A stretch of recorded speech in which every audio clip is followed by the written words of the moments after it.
नमस्कार। पेश आज का विज्ञान का पॉइंट और जिस विषय पर हम बात करेंगे वो मेरे लिए बहुत बहुत बहुत अहमियत रखता है, आपके लिए बहुत बहुत बहुत अहमियत रखता है और वो विषय है देश की इकोनॉमिक हेल्थ का, आर्थिक सेहत का।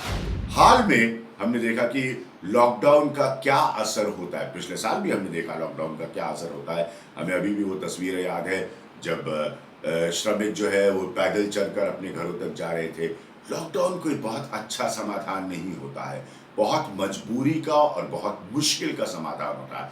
जिस तरह से कोरोना की दूसरी वेव ने हमें बुरी तरह से हिट किया है, उसमें स्वाभाविक है जो समाधान बचता था वो लॉकडाउन है। लेकिन लॉकडाउन का सीधा असर होता है, सीधा प्रभाव होता है अर्थव्यवस्था पर, इकोनॉमी पर।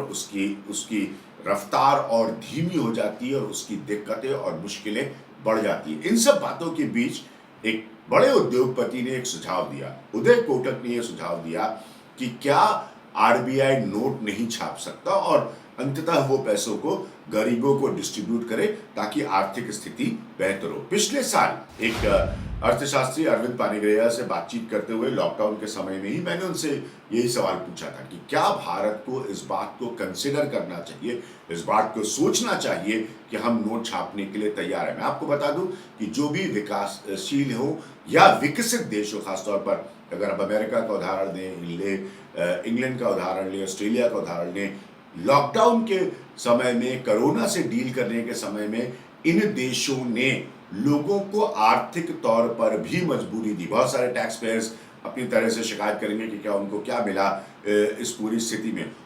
इन सरकारों ने, इन अलग अलग देशों की लोगों को पैसे से भी उनके हाथों को मजबूत किया, उनके नौकरियों को देखते हुए, उनके व्यवसायों को देखते हुए, बिजनेसेस को देखते हुए। तो ये सब संभव हुआ उनके लिए भी, ये इन प्रक्रियाओं को या इन रास्तों को अपनाते हुए, जैसे कि नोट छापना। अब सवाल ये उठता है कि क्या ये भारत में संभव है? अगर सरकार सोचे, सरकार को सोचना चाहिए मेरे हिसाब से, तो ये संभव है।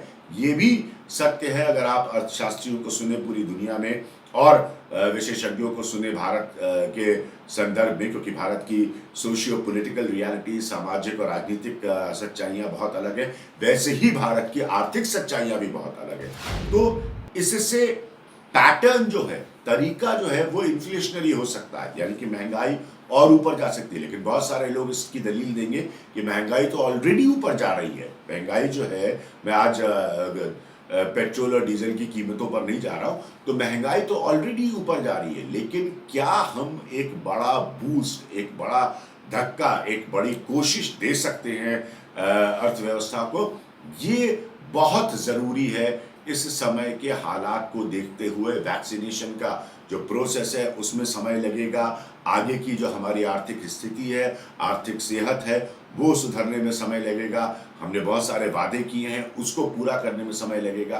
तो गंभीरता से सोच सकती है मेरे हिसाब से सरकार उदय कोटक के सुझाव को लेकर। ये बात मैंने ठीक 1 साल पहले कही थी। मैं फिर दोहरा दे रहा हूँ कि ये आसान निर्णय नहीं है, ये मुश्किल निर्णय है, लेकिन सरकार इसके बारे में सोच सकती है, क्योंकि इसमें कोई दो राय नहीं है, कोई दो राय नहीं है कि जब आप कोरोना जैसी स्थिति से डील कर रहे हैं, उसके जैसी मुश्किल स्थिति से डील कर रहे हैं, तो साथ में आपको देश की आर्थिक सेहत का भी ख्याल रखकर चलना पड़ेगा। मैं फिर आपको दोहरा दूं कि पिछले साल बजट के समय, माफ करिएगा, बजट के समय निर्मला सीतारमण ने कहा था कि 35,000 करोड़ एलोकेट किए जा रहे हैं, वैक्सीनेशन की जरूरत पड़ेगी तो उसको और बढ़ाया जा सकता है। इन सारी बातों को देखते हुए आर्थिक सेहत को नजरअंदाज नहीं किया जा सकता और उसको उतनी ही तवज्जो देने की जरूरत है मेरे हिसाब से, जितनी देश की लोगों की सेहत को, पब्लिक हेल्थ को, जो हम सब जानते हैं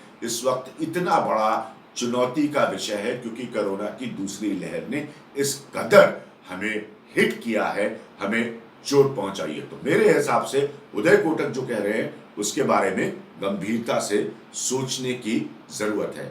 ये था मेरा पॉइंट। हमेशा की तरह ऐसे ही जुड़े रहिए मेरे साथ सच्चाई के रास्ते पर, बगैर कोई तमाशे, बगैर कोई बायस, बगैर कोई एजेंडा।